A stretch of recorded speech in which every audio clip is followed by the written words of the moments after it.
Welcome to the December 25th, 2018 edition of the BitcoinNews.com Daily Podcast, where I do a deep dive market analysis every day and bring in relevant stories. This is your host from outer space, the one and only Space Marine. So jumping into that market analysis, there's some nice red candles for Christmas today. Yeah, it's Christmas, I guess. So Bitcoin has been going down for most of the day, which seems kind of like counterintuitive based on the stock market situation. We had a big show about this for Christmas Eve. I actually put it out this morning. This is actually recorded towards the late evening as the sun is setting here in the eastern United States. So Bitcoin was as high as 4240 on Bitstamp, and then it declined. There was a red candle that brought it down to like 4080, and then it steadied out a little bit, and then there was a red candle that brought it down to 3840. And then there was another little candle that brought it as low as 3700. And then today, throughout the day, it was slowly like trying to be stable, but then it declined a little bit. The lowest price Bitcoin has hit today is 3675 on Bitstamp, and since then it has crawled up slightly. So it's crawling up a little bit, just like slightly right now. I guess it's crawled up $100. It's at 3787 right now, and that yields a Bitcoin market cap. Refreshing right now because it changes every second. Bitcoin market cap as of this exact moment is $66.9 billion. Probably more like, they're including that Bitfinex price, which is overly high.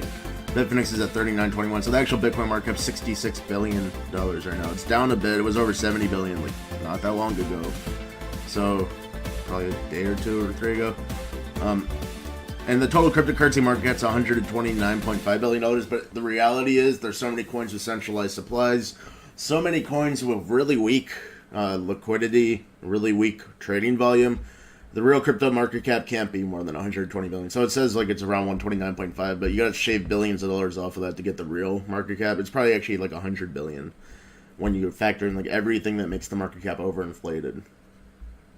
So people probably thought, people like me, without the other knowledge that I acquired over the weekend, please listen to the last show, How to Predict Bitcoin's Price, where I show how you can predict Bitcoin's price with like background knowledge on what's going on in the market, like the stocks going down and stuff, or stocks going up, and background information like that, and anything else going on that like affects the Bitcoin market. Plus knowing the CME Bitcoin future settlement dates.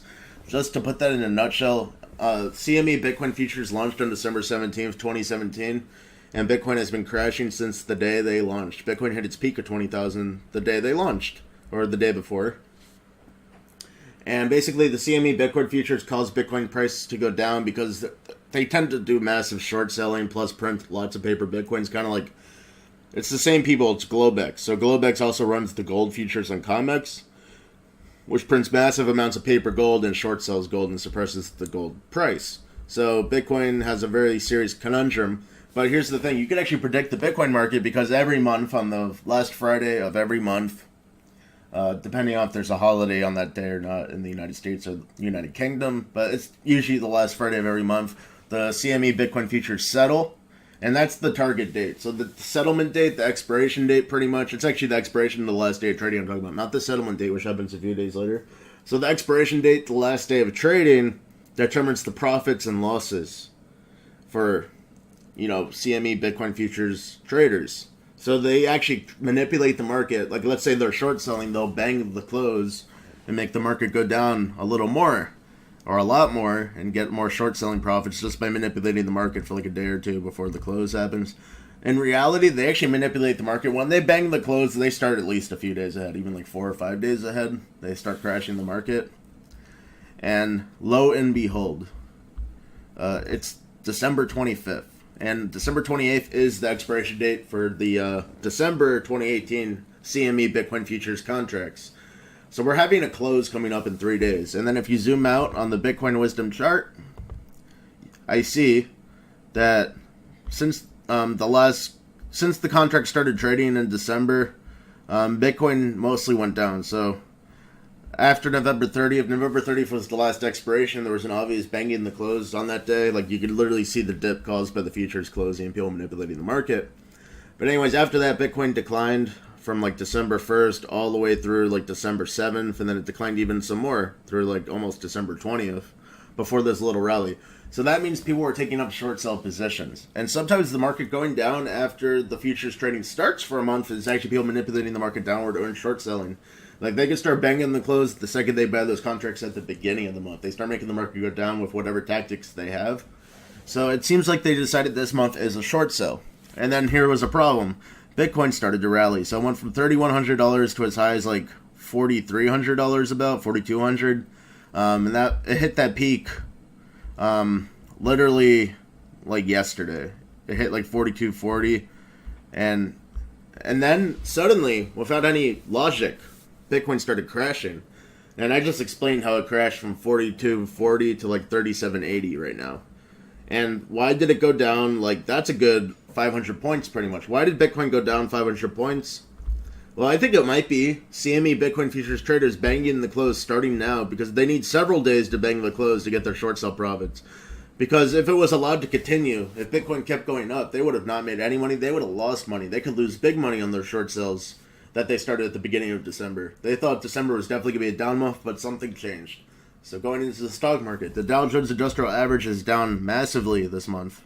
At the big, like around December 3rd, the Dow Jones was at 26,000 points, and it was actually as high as 27,000 points in October. But December 3rd, literally not that long ago, it was at 26,000 points. Now it's below 22,000 points. So the stock market is crashing. This is the worst stock market crash since Bitcoin was created. And there has always been this theory that if the stock market was risky, then people would take their assets and move it out of the stock market into the Bitcoin market as a safe haven, because Bitcoin's independent of the stock market. But it's been an unneeded safe haven, because the stock market has been consistently going up the entire time Bitcoin existed so far. Literally, for the past like 10 years, pretty much since like the 2008 financial Great Recession, the stock crash that started the Great Recession, the stock market's been going up. Even though it was in bad condition when Bitcoin launched, it was going up and coming out of the bad condition. And now we're seeing for the first time, the stock market is down over 5,000 points. The Dow Jones Industrial Average, which is my favorite for some reason. So it's down over 5,000 points. And overall, the stock market's doing really bad. Amazon stock's down like a lot. If you look at the Amazon chart, it looks like a pump and dump. Apple looks like a pump and dump. They're crashing hard. So we're seeing some of the biggest companies in the United States losing tremendous stock value rapidly. And that doesn't just end. It actually leads to more problems. Like when you start seeing crashes like this, it leads to more problems that makes the stock crash continue. That's why they have like a 20% barrier. Like they say if the stock market goes down 20%, that's a bear market. And they're not just, that's not like just a technical thing. That's like, if it goes down 20%, then you're going to have more problems because, you know, the stocks are going down and people are losing money, and then they have to like cut their business and cause the stocks to go down more. They lose more money, etc. There's like a feedback loop is what I'm saying. The NASDAQ, which is like all the tech stocks and stuff, blue chips, is down over 20%. The NASDAQ is officially in a bear market. The Dow Jones will be probably in a bear market, literally. So it was at like 27,000 before. It has to go down like 5,400 for it to be a bear market. It's already down like 5,200. So literally one more day of crashing the Dow Jones Industrial Average, which is probably one of the most popular indices in America. NASDAQ's one of the most popular too, but the Dow Jones will be in a bear market with one more down day, literally. So, of course, there might be a bounce back day in the stock market, whatever, but the long-term, short-term trend, whatever, it's going to crash, like right now. It would take like a lot to make it not crash. And the Christmas is going to be one of the worst Christmas earning reports in history, so today's Christmas Day. People should have already bought their gifts, or they're buying them today if they're late. But they should be buying their gifts, giving it to the family. That causes increased profits for the stock market companies, like Walmart and all that stuff. But people had lost such a tremendous amount of money in the stock market in December that it probably hurt the amount of stuff they bought for Christmas. Even if they had money saved up, a lot of people have the philosophy if they lose a bunch of money, even if they have money saved up, they're not going to buy anything. They'll tell their family, sorry, the stock market went down. And that might have happened on a big scale. People lost lots of money, tons of money. We're talking like 20% declines here, and people saved their life savings in the stock market. Why did people save their life savings in the stock market? Well, I'm going to have to actually go into detail on this. So fiat money, USD, the United States dollar, is like the number one fiat money. The most stable, but it's still having 2 to 3% inflation per year.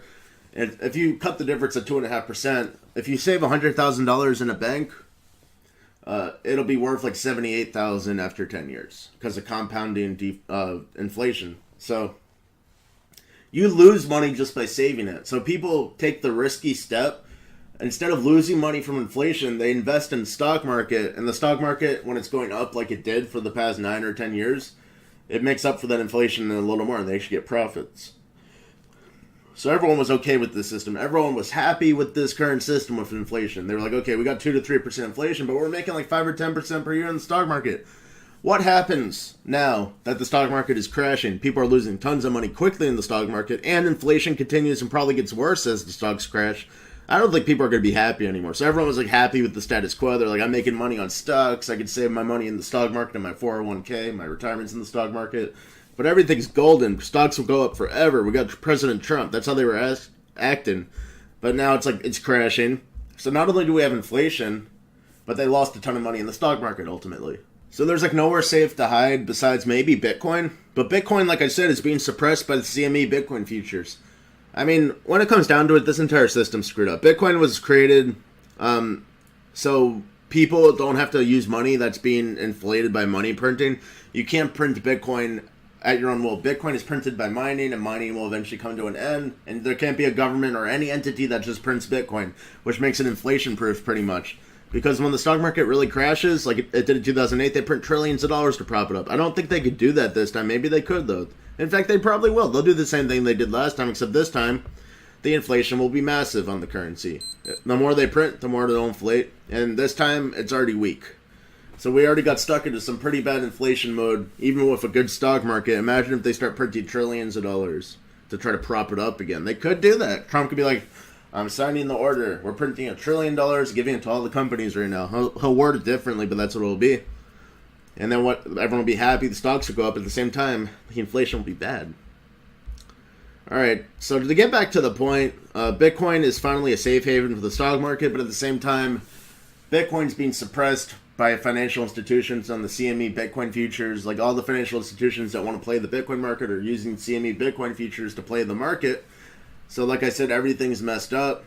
And then we just go into the rest of the market analysis. So basically, I guess I should summarize all that. The CME Bitcoin futures cause, like let's say the month is a down month. People will short sell as the futures date approaches, and they'll also short sell all month to make the market go down more and get more short selling profits on Bitcoin. If it's an up month, and this is how it's been working too, so they can't short sell every single month. It will go to zero like so quick. And it's harder to short sell it. The lower it gets, the more support level Bitcoin has, the harder it is to short sell. They probably could short sell even in the worst environment where there's like a lot of fundamental support, but it's a waste of time. They might as well just like take their foot off of Bitcoin and let it go up.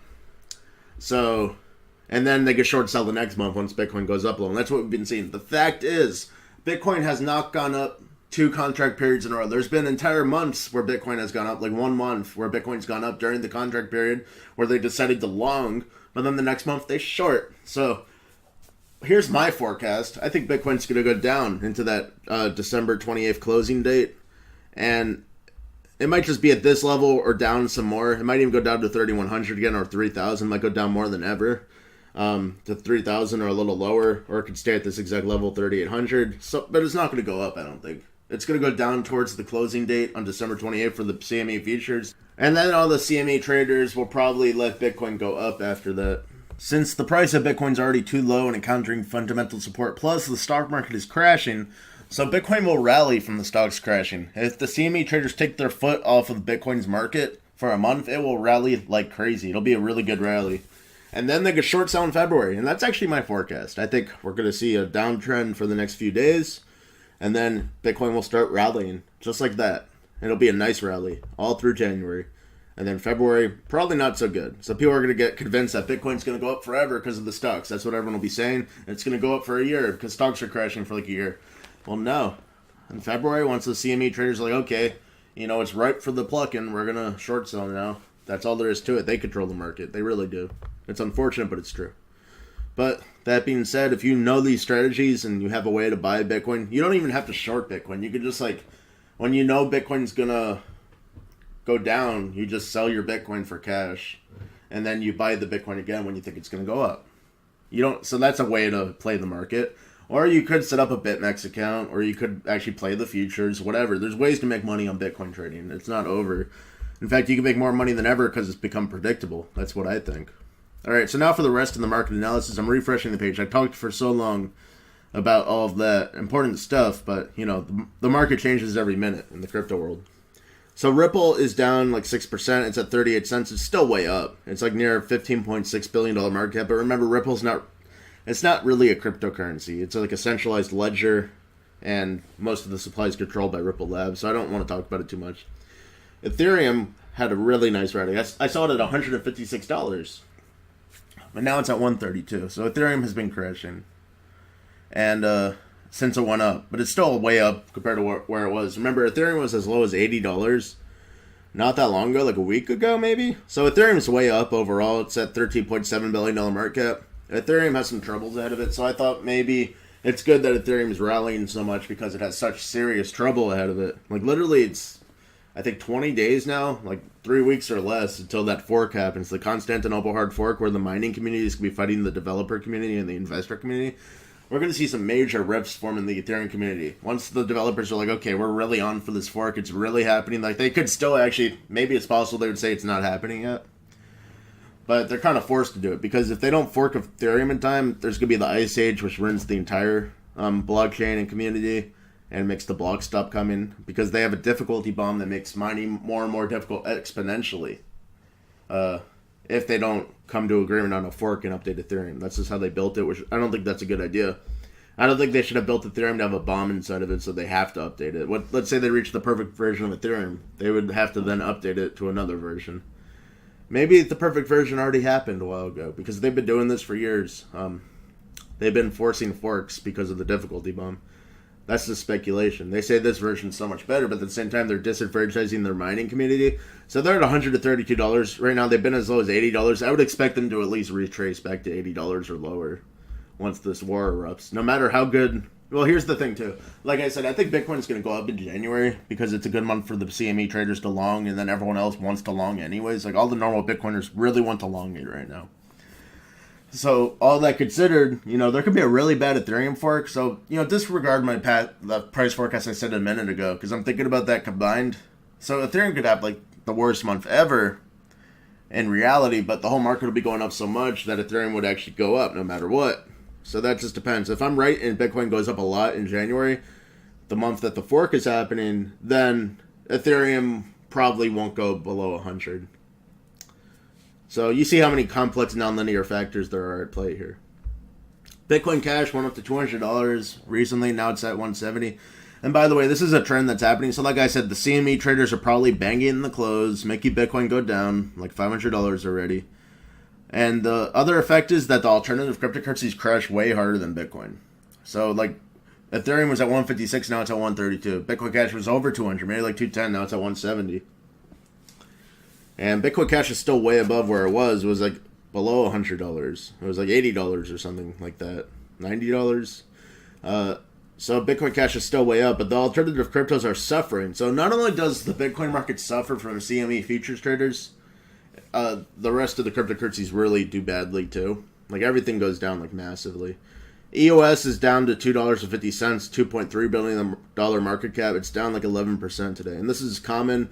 When the market starts going down, EOS tends to go down more usually. That trend kind of broke for a week or two, but now today EOS is down more than anything. $2.3 billion market cap. It's very centralized though. And I don't think EOS has been gaining as much use as they forecasted. They thought it was going to be better than Ethereum, but obviously its market cap is 5 times less than Ethereum. So the number one stablecoin, Tether, has stabilized at $1.02. That's not stable. It's not at parity yet, but it's been at $1.02 every show for several shows now. It should be at $1, and maybe that's because they launched margin trading for the USD to USDT, which is Tether trading pair. Literally, we have people short selling and long selling Tether versus the US dollar, and that's going to screw out the market.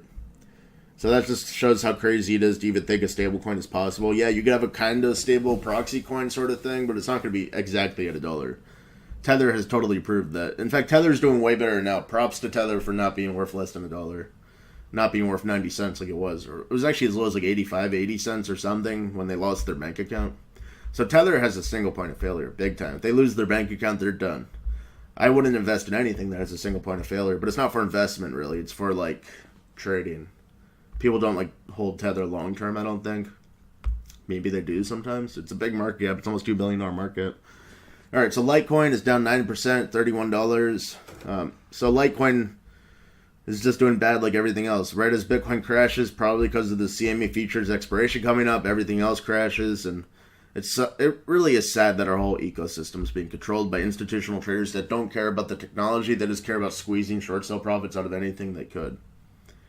So, IOTA is down 7%. It dropped below $1 billion market cap. Monero is down 10%. It dropped to $850 million market cap. Dash is down 10%, down to $85, $730 million market cap. So all the top kings of cryptocurrency that, and I don't mention all these other coins. I'm skipping lots of coins that are like initial coin offerings and companies. Like a lot of the coins have no utility besides that they were an ICO. And now there's a company that might be kind of interesting behind them. But as far as the actual cryptocurrency, it's like an ERC20 token. It has no utility. It has no real use that people would use it over Ethereum or Bitcoin. So, yeah, like I always usually just mention like Bitcoin, Ethereum, like Litecoin, IOTA, Monero, Dash. And then I always mention Dogecoin. I give it a shout out. Oh, it's down 9% today. That's sad. This is one of the worst Dogecoin days I've seen. Dogecoin's been pretty stable, but I guess it did pump a bit. It went over 300 million. Now it's at $275 million market cap. Dogecoin was steady at $250 million during that entire bear market. Like, it didn't go much below $250 million. So Dogecoin was one of the most stable during that bear market. It's ranked number 23 right now. It's lost some ranks because some of these ICO launched cryptocurrencies or tokens, whatever you want to call them. Tokens is the more appropriate word. They're not really unique cryptocurrencies. Technically they are, but they're Ethereum ERC20 tokens, and they have no utility besides a brand and a name that's different. So, yeah, that's the market analysis for the day. To sum up the actual market analysis, it's definitely a down day. Like, right as I'm talking right now, Bitcoin's trying to go up to 3,800. But literally, if there is market manipulation taking place from the CME futures traders, they could just, like, dump another bomb on it, like, right now. And they might just be eating dinner. They might be eating Christmas dinner right now. It's, like, literally the time that everyone's probably drinking and eating like ham or whatever they do. I'm not doing that, so that's why I'm doing a show right now. But yeah, like once they're done with Christmas dinner and they're a little drunk, maybe they'll just like launch their ammunition and drop the market so they can get a nice short sell profit. I'm talking about the CME futures traders, just to be clear. Alright, so that's all we have for you today on this December 25th, 2018 edition of the BitcoinNews.com Daily Podcast. Come back tomorrow for another exciting episode. You know you can count on Space Marine for the best market analysis, the real picture, the real info, and actually some info that you could use to make money.